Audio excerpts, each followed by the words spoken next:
नमस्कार, प्रदेश की अहम खबरें लेकर हाजिर है सुजस आवाज राजस्थान। प्रदेश के हाइलाइट्स के साथ मैं सालेहा और मेरे साथ हैं अरिंदम। किसानों के कल्याण के लिए समर्पित राजस्थान सरकार प्रदेश के 20 लाख किसानों को सब्जियों के बीज किट मुफ्त देगी। इसके लिए कृषक कल्याण कोष से 60 करोड़ रुपए खर्च होंगे। मुख्यमंत्री अशोक गहलोत ने इस संबंध में प्रस्ताव को स्वीकृति दे दी है। इसके तहत 5 लाख किसानों को 500 वर्ग मीटर इलाके में एकल फसल और 15 लाख किसानों को 100 वर्ग मीटर क्षेत्र में कॉम्बो किचन गार्डन किट उपलब्ध कराए जाएंगे। कॉम्बो किट में खरीफ फसल के लिए टिंडा, भिंडी, मिर्च, ग्वार, लौकी, टमाटर और बैंगन, रबी के लिए पालक, गाजर, मिर्च, मटर, मूली, टमाटर और बैंगन और जायद फसल के लिए ककड़ी, टिंडा, भिंडी, लौकी और ग्वार के बीज शामिल हैं। प्रदेश में यातायात व्यवस्था अब और मजबूत होगी। मुख्यमंत्री ने बढ़ते वाहनों के दबाव से सुगम यातायात व्यवस्था के लिए 500 नए पदों की मंजूरी दी है। श्री गहलोत की स्वीकृति से उप निरीक्षक के 20, हेड कांस्टेबल के 80 और कांस्टेबल के 400 पदों सहित कुल 500 पद सृजित होंगे। जयपुर में हवा महल क्षेत्र के करबला में और चित्तौड़गढ़ में सैटेलाइट अस्पताल खोले जाएंगे। इसके लिए कनिष्ठ विशेषज्ञ के 5 पद, वरिष्ठ चिकित्सा अधिकारी, डेंटल चिकित्सा अधिकारी, कनिष्ठ सहायक, महिला स्वास्थ्य कार्यकर्ता, फार्मासिस्ट, डेंटल टेक्नीशियन और नेत्र सहायक के 1-1 पद, चिकित्सा अधिकारी और लैब टेक्नीशियन संवर्ग के 4-4, नर्स ग्रेड प्रथम और रेडियोग्राफर संवर्ग के 2-2, नर्स ग्रेड द्वितीय के 15, वार्ड बॉय के 6 और सफाई कर्मचारी के 4 पदों सहित कुल 98 पदों का सृजन होगा। मुख्यमंत्री ने निरोगी राजस्थान की संकल्पना साकार करने की दिशा में ये मंजूरी प्रदान की है। इन सैटेलाइट अस्पतालों के खुलने से लोगों को नजदीक ही उपचार की बेहतर सुविधाएं मिल सकेंगी। संस्कृत शिक्षा को बढ़ावा देने के लिए बीकानेर जिले में एक नया संस्कृत विद्यालय खोला जाएगा। इसके साथ ही विभिन्न जिलों के 18 संस्कृत विद्यालय अपग्रेड भी होंगे। सीएम ने इस प्रस्ताव का अनुमोदन किया है। सरकार के इस कदम से 5 संस्कृत प्राथमिक विद्यालय उच्च प्राथमिक में, 8 उच्च प्राथमिक विद्यालय वरिष्ठ उपाध्याय में और 5 प्रवेशिका विद्यालय वरिष्ठ उपाध्याय विद्यालयों में क्रमोन्नत हो जाएंगे। प्रदेश के 5 जिलों धौलपुर, प्रतापगढ़, बाड़मेर, करौली और बांसवाड़ा में अल्पसंख्यक छात्रावास खोले जाएंगे। 14 करोड़ रुपए की लागत से इनका निर्माण होगा और प्रत्येक छात्रावास में 50 विद्यार्थियों की आवास क्षमता होगी। सीएम ने इस साल के बजट में ये प्रावधान किया था और अब उन्होंने इस प्रस्ताव को हरी झंडी दे दी है। एक मजदूर पिता की खुशी के आंसुओं से भीगी आंखों में उनके उन्नत और सुरक्षित भविष्य के सपने को पूरा होता देखा जा सकता है। जोधपुर में महात्मा गांधी राजकीय अंग्रेजी मीडियम स्कूल की एडमिशन लॉटरी चयन प्रक्रिया के ये लम्हे साबित करते हैं कि ईमानदारी, पारदर्शिता और नेक नियत से हर जरूरतमंद तक खुशी पहुंचाई जा सकती है। कुछ ऐसा लिखकर मुख्यमंत्री ने ट्विटर पे एक वीडियो साझा किया। मैं बहुत बहुत धन्यवाद करना चाहता हूँ कि मेरी जिंदगी में मैंने पहली बार मेरे बच्चे का नाम आया। मुझे बहुत टेंशन थी कि मैं बहुत लेबर क्लास हूँ, मैं मेरे बच्चे को मैं पढ़ा नहीं सकता। अब सुनिए जिलों का राउंड अप।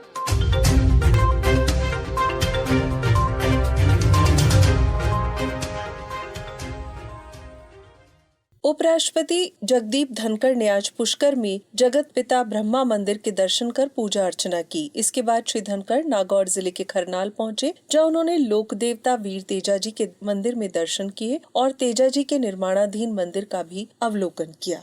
बूंदी जिले में विभिन्न अपराधों में शामिल 200 से अधिक बदमाशों को पुलिस ने गिरफ्तार किया है। 400 जवानों ने इन बदमाशों की धरपकड़ की। पुलिस की लगातार कार्रवाई से 15% कमी आई है अपराधों में और जिले भर में आगे भी ऑपरेशन वज्र का प्रहार जारी रहेगा। बूंदी से ही एक और खबर। बूंदी में मदरसा बोर्ड के अध्यक्ष एमडी चोपदार ने सर्किट हाउस में जन सुनवाई की। इस दौरान मदरसा शिक्षा अनुदेशकों से चर्चा भी हुई। श्री चोपदार ने मुख्यमंत्री मदरसा आधुनिकीकरण के लिए प्रस्ताव भिजवाने के निर्देश दिए। राजस्थान सरकार अजमेर में सम्राट पृथ्वीराज चौहान की स्मृति में पैनोरामा बनाएगी। इस पर करीब 4 करोड़ रुपए खर्च होंगे। राजस्थान पर्यटन विकास निगम के अध्यक्ष धर्मेंद्र सिंह राठौड़ ने बताया कि पैनोरामा में सम्राट पृथ्वीराज चौहान के जीवन के बारे में सामग्री प्रस्तुत की जाएगी। राजस्थान धरोहर प्राधिकरण ने इसके लिए स्थान का चयन करने की प्रक्रिया शुरू कर दी है। राजस्थान बीज निगम के अध्यक्ष धीरज गुर्जर ने आज भीलवाड़ा जिले के पंडेर गांव में बालाजी महाराज के मंदिर की कलश स्थापना और यज्ञ की शोभा यात्रा में शिरकत की। इस दौरान जिले के संत और महात्मा मौजूद रहे। ऊर्जा मंत्री भंवर सिंह भाटी ने बीकानेर जिले में लोहिया के राजकीय उच्च माध्यमिक विद्यालय में नए बने कक्षा कक्षों और बरामदे का लोकार्पण किया। इस मौके पर ऊर्जा मंत्री ने आश्वस्त किया कि जल्द ही और क्लासरूम्स भी बनवाए जाएंगे। आम लोगों की बात सुनकर उन्होंने लोहिया में GSS पर ट्रांसफार्मर लगाने, ट्यूबवेल लगवाने और पुराने खराब नलकूपों को फिर चालू कराने के भी निर्देश दिए। शिक्षा मंत्री डॉक्टर BD कल्ला ने बीकानेर के पटेल नगर में आज जनता क्लिनिक का शिलान्यास किया। इस मौके पर उन्होंने कहा कि पहला सुख निरोगी काया को ध्यान में रखते हुए प्रदेश में चिकित्सा सुविधाओं को मजबूत करने की दिशा में महत्वपूर्ण काम किया जा रहा है।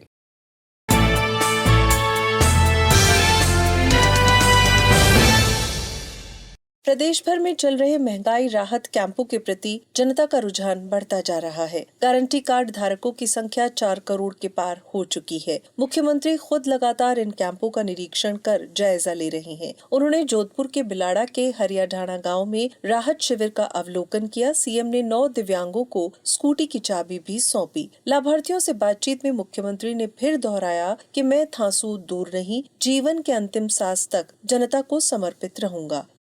और मैंने कह रखा मैं थांसू दूर नहीं हूँ, मैं थांसू दूर नहीं, मैंने शुरुआत में कह रखा है और ये भी मैंने कहा मैं अंतिम सांस तक प्रदेशवासियों की सेवा करूंगा। अंतिम सांस तक मैंने कहा 2030 तक रहता नंबर 1 मैंने देश के अंदर राज्य है। और मैं जहाँ भी रहूंगा कि पद पे रहूं नहीं रहूं, पर मैं कम से कम मैंने संकल्प कर रखा है। बचपन से मेरा शौक था सेवा करने का और वही मेरा संकल्प अंतिम सांस तक कायम रहेगा, ये मैं कहना चाहता हूँ। इस मौके पर मुख्यमंत्री ने 5 स्वयं सहायता समूह की लाभार्थियों को व्यवसाय के लिए ऋण चेक भी वितरित की। आपको ये भी बता दें कि फलौदी की ग्राम पंचायत जैमला के 100% परिवारों को महंगाई राहत गारंटी कार्ड मिल चुके हैं। और अब सुनिए मुख्यमंत्री की संवेदनशीलता जाहिर करता चिरंजीवी लाभार्थी से ये संवाद। हार्ट में प्रॉब्लम थी, स्टेंट डला था। चलो डाल दिया, चलो डाल दिया। फ्री में तो बहुत बढ़िया, फ्री में फ्री में 1 रुपया नहीं लगे। कहाँ किया? ऐसे में जयपुर में। ऐसे में चलो अच्छा लगा मुझे।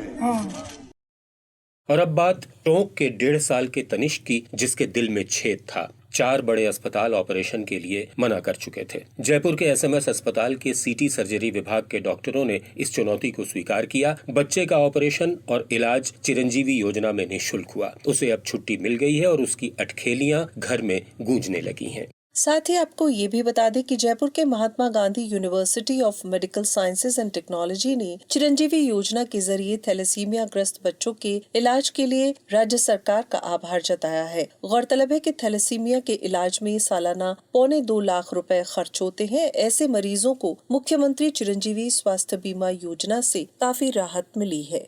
आज मदर्स डे है। इस मौके पर प्रदेश भर में कई कार्यक्रम हुए। सीएम ने भी सोशल मीडिया के जरिए लोगों को इस अवसर की शुभकामनाएं दी हैं। उन्होंने लिखा कि मातृ दिवस पर मातृशक्ति को सादर नमन और सख्त राहों में भी आसान सफर लगता है, ये मेरी माँ की दुआओं का असर लगता है।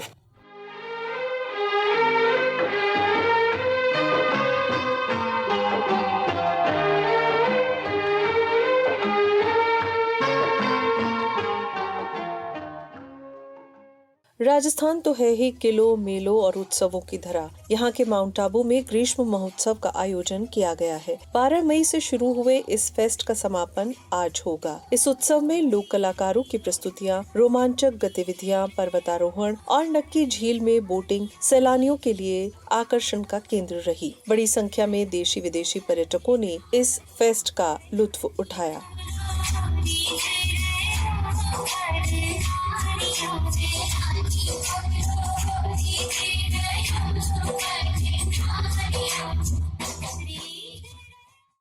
गौरतलब है कि राजस्थान में माउंट आबू एकमात्र पर्वतीय पर्यटन स्थल है। जहां सैलानियों ने आबू की लुभावनी वादियों में गर्मी से राहत पाई, तो आपको सुना दे प्रदेश के मौसम का हाल भी। जयपुर, अजमेर, भरतपुर, बीकानेर और जोधपुर संभाग में आज कई स्थानों पर तेज हवाएं चली और कहीं कहीं हल्की बारिश हुई। मौसम विभाग का कहना है कि आंधी और हल्की बारिश का दौर अगले 3-4 दिन तक जारी रहेगा। इससे तापमान में गिरावट आएगी और लू से राहत मिलेगी। नमस्कार।